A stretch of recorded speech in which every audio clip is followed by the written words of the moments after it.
जमींदार अपनी बेटी की शादी करने का विचार करते हैं, लेकिन चुड़ैल के डर से उनकी भी हिम्मत जवाब दे देती है।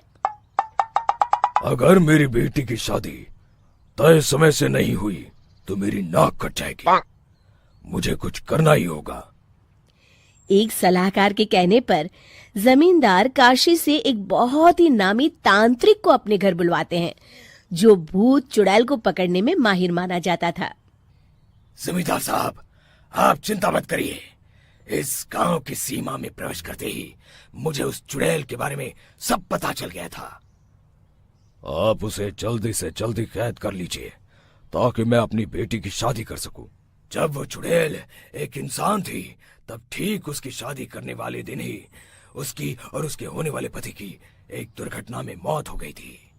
उसका होने वाला पति आज भी भूत बनकर जंगल में भटकता है। इसलिए जब तक चुड़ैल की शादी नहीं हो जाएगी, वो किसी और की भी शादी नहीं होने देगी। ये आप क्या कह रहे हैं? अगर वो भूत भी हमारे गांव में आ गया तब हमारा क्या होगा? ये आदमी बीच में बहुत बोलता है, इसे बाहर निकालो। उसके बाद तांत्रिक बताते हैं कि अगर उस भूत के साथ चुड़ैल की शादी करा दी जाए तो वो चुड़ैल हमेशा हमेशा के लिए उस गांव को छोड़कर चली जाएगी।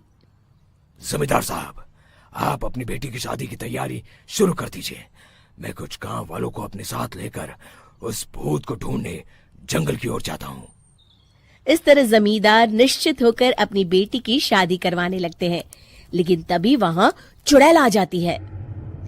मैंने तुम गांव वालों को समझाया था ना कि इस गांव में कभी कोई शादी नहीं करेगा। लगता है तुम लोग मुझे हल्के में ले रहे हो। चुड़ैल जमींदार की बेटी को उठा लेती है।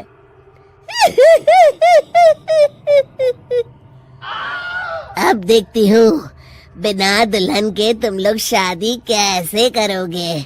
मैं इसे अपने साथ ले जा रही हूँ। छोड़ मुझे, पिताजी, मुझे बचाइए। अरे कोई मेरी बेटी को बचाओ। तभी तांत्रिक उस भूत को लेकर वहाँ पहुँचता है। अरे भाग्यवान, रुको, इन मासूमों को परेशान मत करो। मैं आ गया हूँ, अब तुम मेरे साथ चलो। चुड़ैल बहुत खुश हो जाती है। आप आ गए, चलिए अब हम मंदिर में चलकर शादी कर लेते हैं। अरे अरे अरे अरे, ये क्या कह रही हो? मंदिर में जाके दोबारा मरना है क्या? चलो, आज से हम जंगल में रहेंगे। चुड़ैल चली गई, अब मेरी शादी हो जाएगी।